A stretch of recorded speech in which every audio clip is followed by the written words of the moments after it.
नमस्कार, मैं हूं आपके साथ शगुफ्ता साहिल देव। आप देख रहे हैं जीएनटी स्पेशल। और आज बात बाबा बागेश्वर की एकता यात्रा की, जो अपने 9वें दिन में प्रवेश कर चुकी है। एकता यात्रा श्री कृष्ण की नगरी पहुंच गई है। हर दिन इस यात्रा में उमंग के अनूठे रंग देखने के लिए मिल रहे हैं। उत्साह से लबरेज भक्तों का हुजूम बाबा बागेश्वर की इस एकता यात्रा में शामिल है। जितनी अद्भुत ये यात्रा है, उतने ही अद्भुत वो भक्त हैं जो इस यात्रा में बाबा धीरेन्द्र शास्त्री के साथ शामिल हैं। हर भक्त बाबा के स्वागत के लिए, उनकी एक झलक पाने के लिए, उनका आशीर्वाद लेने के लिए पूरी तरह से आतुर नजर आ रहा है।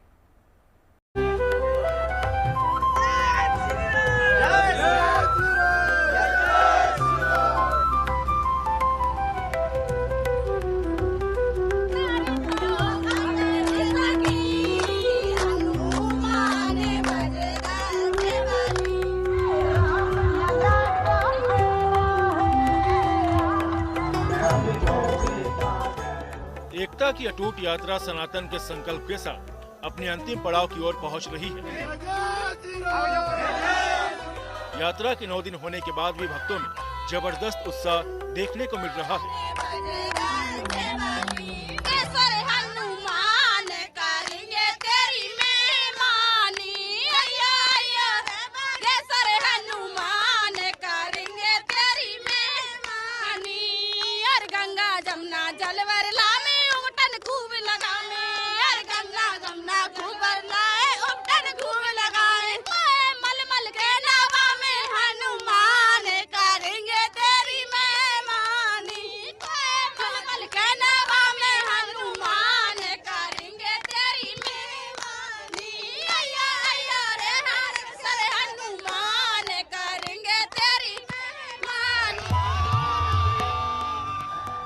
भक्तों का उत्साह ऐसा है मानो ये अभी पहला ही दिन हो। आंखों में वही चमक, कदमों में वही ऊर्जा और आस्था में वही अटूट भाव जो पहले दिन था।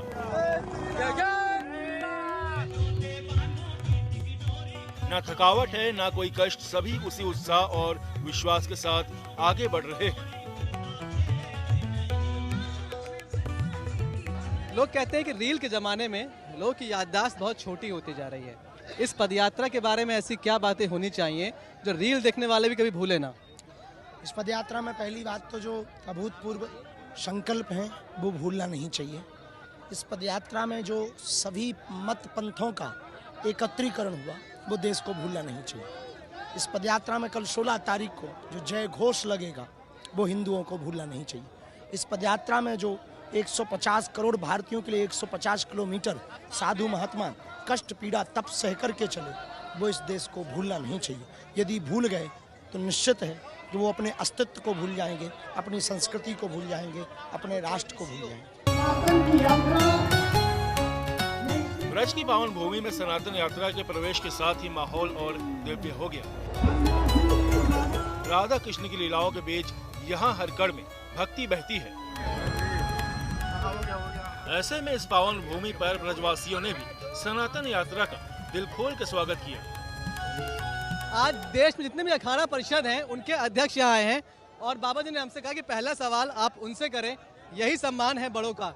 महाराज जी, ऐसी यात्रा, ऐसी भव्यता पहले कब देखी? बहुत बहुत आशीर्वाद, साधुवाद। सबसे पहले मैं बाबा बागेश्वर की जय करता हूँ, सन्यासी बाबा की जय हो और हनुमान जी की जय हो। मैं ये कहना चाहूँगा, हमारे धीरेन्द्र शास्त्री जी महाराज साक्षात हनुमान जी के अवतार है। देखिए, भगवान ने कहा यदा यदा धर्म से ग्लानिर्भवता भारता, जब जब धर्म की हानि होती है मैं जन्म लेता हूँ। जन्म कैसे लेता हूँ? यही वो देवता है, यही वो कृष्ण है। मैं इनको कलयुग का कृष्ण मानता हूँ, कलयुग का मैं विवेकानंद मानता हूँ। आप साक्षात में सनातन के प्रहरी है। आपने इतनी बड़ी यात्रा निकाली।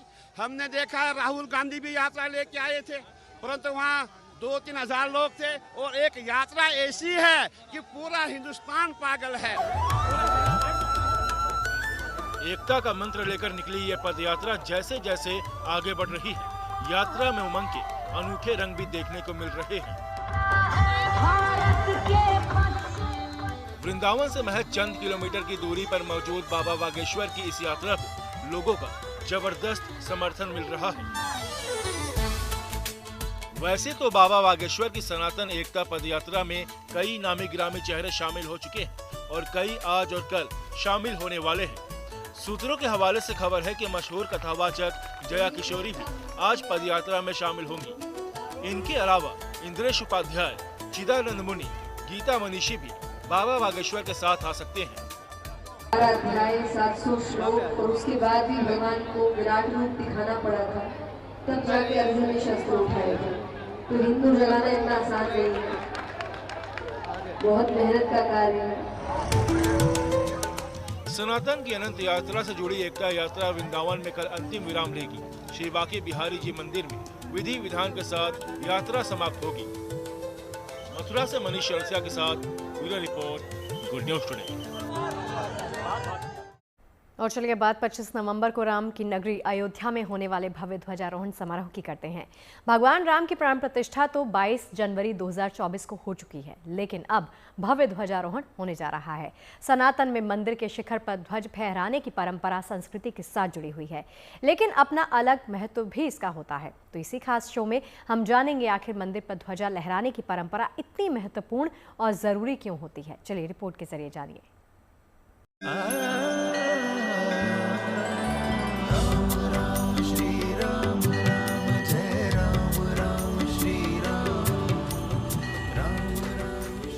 किसी भी मंदिर के शिखर पर ध्वज स्थापित करना केवल एक विधि विधान नहीं होता, बल्कि इसका गहरा धार्मिक और आध्यात्मिक महत्व होता है। ध्वजारोहण मंदिर के निर्माण कार्य की पूर्णता को दिखाता है। यह भक्तों की अटूट आस्था की विजय का प्रतीक भी माना जाता है। शास्त्रों में माना जाता है कि मंदिर का शिखर ही वो जगह है जहां से दैवीय ऊर्जा मंदिर में प्रवेश करती है। सनातन परंपरा में ध्वजारोहण को कई मायनों में बहुत ही पवित्र माना गया है। मान्यता तो यह भी है कि ध्वज एक तरह से ब्रह्मांडीय ऊर्जा और मंदिर के गर्भगृह के बीच एक संपर्क सूत्र का कार्य करता है।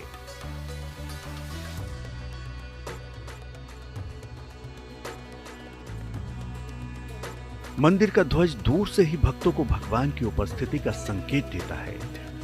धर्म ध्वज को मंदिर का रक्षक भी माना जाता है।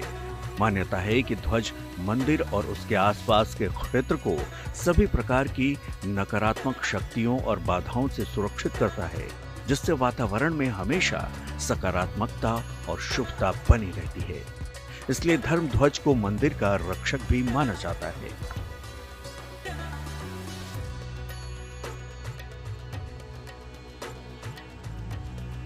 सनातन में मंदिर के शिखर पर ध्वज चढ़ाने की परंपरा बहुत प्राचीन है। शास्त्रों में कहा गया है कि ध्वज देवता की महिमा और शक्ति का प्रतीक होता है। यह मंदिर की ऊंचाई के साथ साथ श्रद्धा की ऊंचाई को भी दर्शाता है।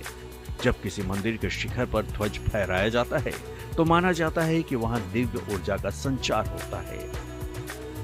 गरुड़ पुराण में उल्लेख मिलता है कि मंदिर पर फहराया गया ध्वज भगवान की उपस्थिति को दर्शाता है और उससे आसपास का क्षेत्र पवित्र हो जाता है और दिव्यता का एहसास होता है। यही कारण है कि मंदिरों में ध्वज लगाने का कार्य बेहद शुभ माना जाता है। ध्वजारोहण किसी भी मंदिर के निर्माण कार्य की पूर्णता का अंतिम और सबसे महत्वपूर्ण प्रतीक होता है। यह दर्शाता है कि अब मंदिर पूरी तरह से तैयार है और भक्तों के लिए दैवीय चेतना का केंद्र बन गया है। अयोध्या में भी 25 नवंबर को होने वाला भव्य ध्वजारोहण राम मंदिर के ऐतिहासिक और दिव्य निर्माण के सफल समापन की घोषणा करेगा।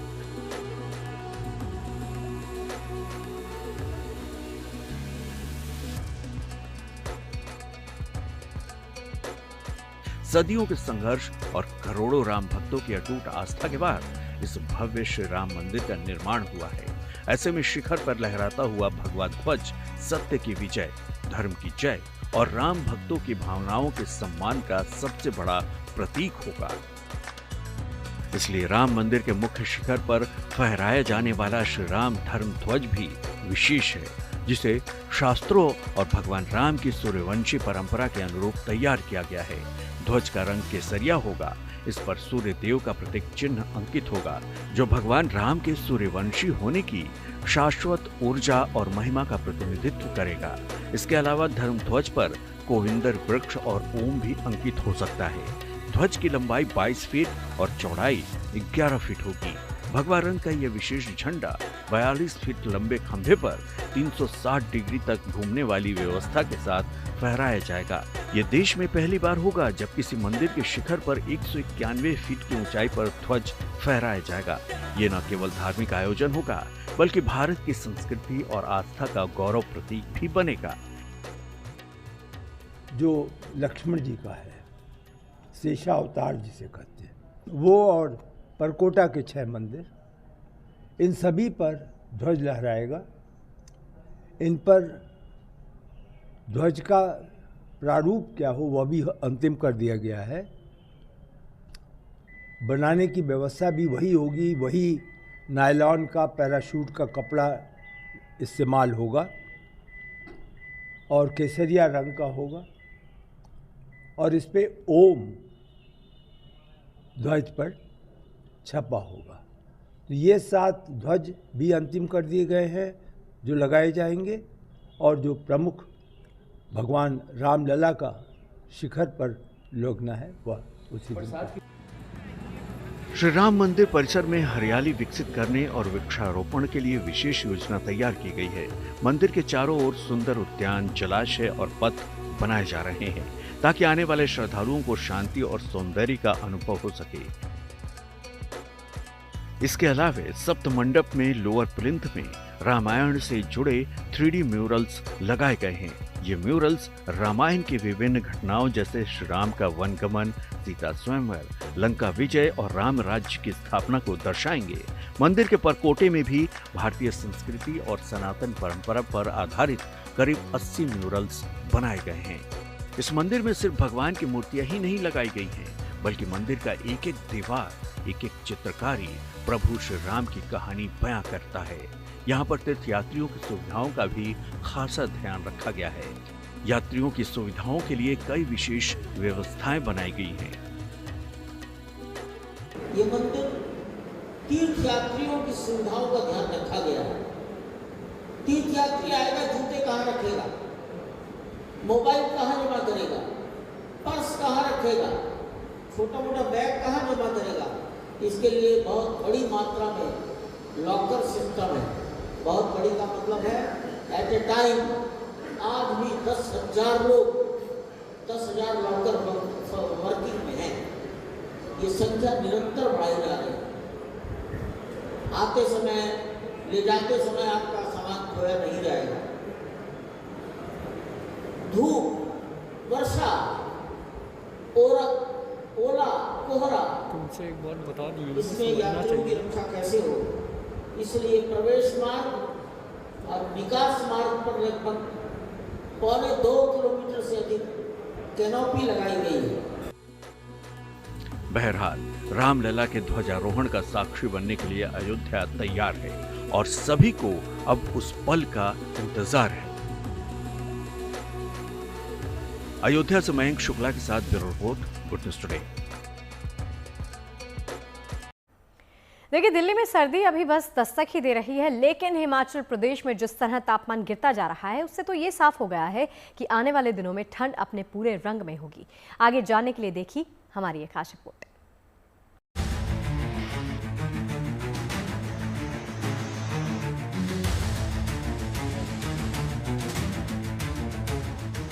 सर्दियों ने दस्तक क्या दी, लोगों ने रजाई से दोस्ती और गुनगुनी धूप से मोहब्बत कर ली। जी हाँ, आधा नवंबर बीतने को है और दिल्ली एनसीआर में अब मौसम धीरे धीरे करवट ले रहा है। सुबह शाम की हवा में ठंडक घुल चुकी है और पार्कों में टहलने वालों के हाथ अब जेबों में नजर आने लगे हैं। साथ ही ऑफिस जाने वालों ने तो हल्के फुल्के स्वेटर निकाल लिए हैं। लेकिन दिल्ली की इस ठंड के बीच जरा ध्यान उधर भी ले चले, जहां ठंड ने कोहराम मचा रखा है।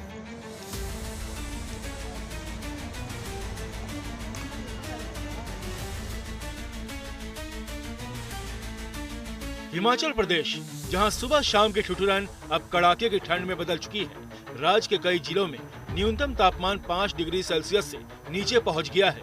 मौसम विभाग के मुताबिक दिन का तापमान तो सामान्य चल रहा है, लेकिन रात में पारा कुछ डिग्री नीचे गिर रहा है। लाहौल और स्पीति में पारा -4.5 डिग्री, तो वहीं कुकुमसेरी में -2.5 डिग्री पारा रिकॉर्ड किया गया। इसके साथ ही बिलासपुर और सुंदरनगर में सुबह हल्का कोहरा छाया था, इससे विजिबिलिटी प्रभावित हुई। हालांकि मौसम विभाग का कहना है कि आने वाले दिनों में हिमाचल प्रदेश में ठंड और तेजी से बढ़ेगी, खासकर ऊंचाई वाले पहाड़ी इलाकों में, जहां न्यूनतम तापमान लगातार 0 से नीचे ही बना रहेगा। यानी दिल्ली एनसीआर में जहां लोग अभी गुलाबी ठंड का मजा ले रहे हैं, वहीं हिमाचल के लोग गिरते तापमान के बीच सैलानियों के स्वागत को तैयार है। ठंड चाहे दिल्ली की हो या हिमाचल की, मौसम का यही रंग है, कभी कोहरा, कभी कपकपी और कभी गर्म चाय की तरह। मौसम बदल रहा है तो आप भी संभल कर रहें, क्योंकि ये सर्दी का ट्रेलर भर है।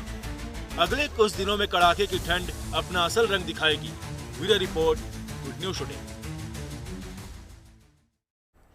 देखिए, पन्ना के हीरे की चमक आज और भी बढ़ गई है, क्योंकि मध्य प्रदेश के पन्ना जिले में हीरों को अब जीआई टैग मिल गया है। यानी पन्ना का हीरा अब सिर्फ देश नहीं बल्कि दुनिया भर में अपनी अलग पहचान के साथ जाना जाएगा। इस टैग ने यहाँ के लोगों का गर्व कई गुना बढ़ा दिया है। जीआई टैग मिलने का मतलब है कि अब पन्ना के असली हीरे को उसकी खासियत और शुद्धता के साथ विश्व स्तर पर एक सुरक्षित पहचान मिल गई है। पन्ना की धरती से निकला ये अनमोल रत्न अब सचमुच में अंतर्राष्ट्रीय मंच पर चमकेगा, और इसी उम्मीद के साथ यहाँ के लोग आज सेलिब्रेट भी कर रहे हैं। देखिए, जंगल के रास्ते से गुजरती एक माँ और उसके पीछे पीछे दौड़ते 3 छोटे जाने।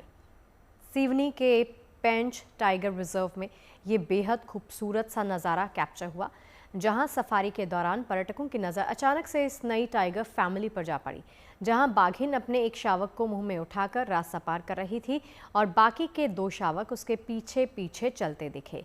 इस दुर्लभ पल को पर्यटकों ने अपने कैमरा में भी कैद कर लिया। फिलहाल बाघिन और शावकों की सुरक्षा को देखते हुए बफर जोन में नाइट सफारी बंद कर दी गई है, ताकि जुगनी और उसके नन्हे शावकों को पूरा सुकून और सुरक्षित माहौल मिल पाए। देखिए, जंगल की खामोशी और अचानक से सामने टहलते बाघिन। अलवर के सरिस्का टाइगर रिजर्व में इन दिनों पर्यटकों की किस्मत चमक उठी है, क्योंकि हर दिन यहाँ टाइगर साइटिंग हो रही है। दिल्ली एनसीआर से आए सैलानियों को सदर गेट के पास एक बाघिन नजर आई। साथ ही थोड़ा सा आगे चलने के बाद एक बाघ भी साथ में नजर आया, जिसे देख टूरिस्ट रोमांचित हो उठे। सरिस्का में इस वक्त 50 बाघ, बाघिन और शावक मौजूद हैं और पिछले 10 दिनों से लगातार साइटिंग हो रही है। इन बाघों की बढ़ती मौजूदगी से सरिस्का की पहचान और भी दमदार बनती जा रही है। देखिए, खिलौनों की दुनिया में ट्रेंड रोज बदलते हैं, लेकिन कुछ कैरेक्टर्स ऐसे होते हैं जो सीधे दिल में जगह बना लेते हैं। लबूबू डॉल का नाम तो आपने सुना है, इसका क्रेज कैसा है वो भी आपने सुना है। जानने के लिए देखिए हमारी एक खास रिपोर्ट।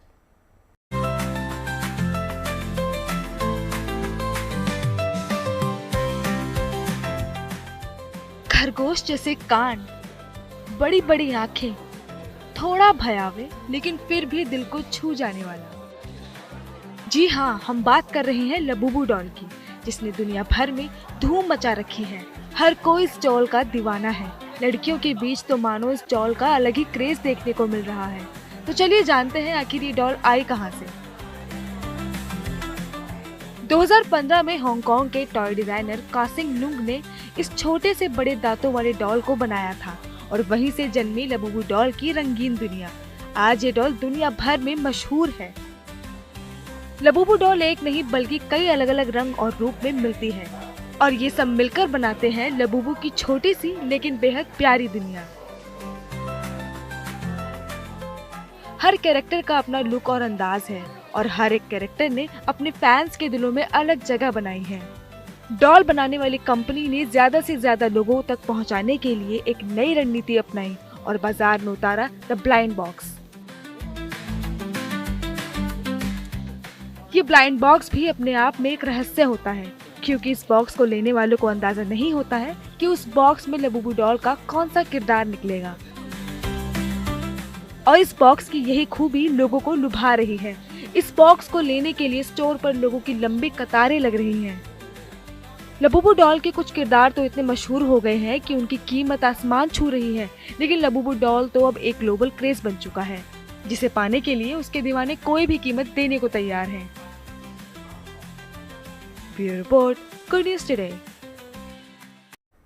देखिए, लंदन में क्रिसमस की रौनक अभी से शहर को रंगने लग गई है। हर कोना टिमटिमाती रोशनी और रंग बिरंगी सजावट से रोशन हो उठा है। उत्सव से पहले ही तैयारियों में पूरा शहर सराबोर है। आगे क्या कुछ खास है इन तस्वीरों में दिखाते हैं आपको।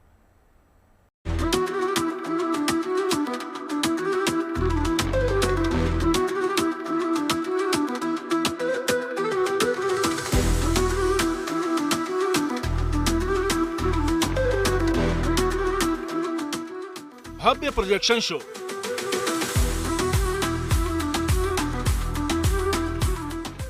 रंग बदलते नियॉन लाइट,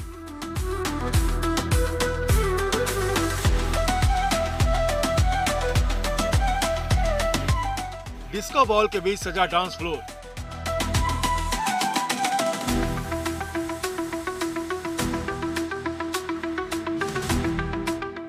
ये दिलकश नजारा लंदन के क्यू गार्डन का है, जहां क्रिसमस की रौनक अभी से देखने को मिल रही है।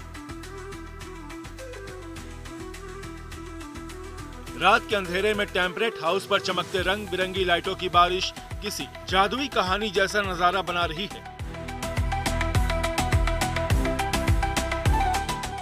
साथ ही लगाए गए फ्लावर लाइट इंस्टॉलेशंस तालाब के पानी पर तैरते हुए नीले सफेद रंगों में अलग ही दुनिया रचते नजर आ रहे हैं। लोग ब्रिज पर चलते हुए इन रोशनियों के बीच रुककर तस्वीरें कैद कर रहे हैं। इस साल क्यू गार्डन ने 8 वर्ल्ड एक्सक्लूसिव इंस्टॉलेशंस तैयार किए हैं।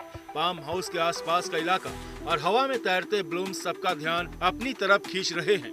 लंदन की ठंडी हवाओं में इन रोशनियों ने पूरे शहर में गर्माहट बिखेर दी है। और अब देखिए सबसे अनोखी इंस्टॉलेशन है माइसीलियम नेटवर्क, जो पेड़ों की जड़ों के नीचे मौजूद फंगस नेटवर्क को कलात्मक रोशनी में दिखा रही है। येलो और ब्लू लाइट में लहराती ये लंबी लंबी लाइनें रात की शोभा में अपना रंग बिखेर रही है। साथ में यहाँ के एम्यूजमेंट पार्क ने तो मानो बच्चों का दिल जीत लिया हो। बड़े बड़े झूले, आइसक्रीम स्टॉल, हर तरफ खुशी ही खुशी, एनिमेशन, जलती मशालों की कतार, चमकते पेड़ और आखिर में मैरी क्रिसमस की रोशनी। पूरा क्यू गार्डन एक क्रिसमस कार्निवाल जैसा चमक उठा है।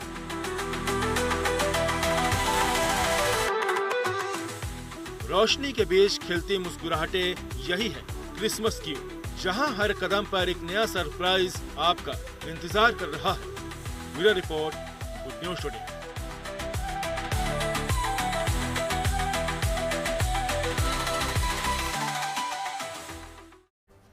और चलिए हमारी आज की इस खास पेशकश में फिलहाल के लिए इतना ही। देश और दुनिया की पॉजिटिव खबरें जारी हैं। आप बने रहिए गुड न्यूज टुडे के साथ। नमस्कार।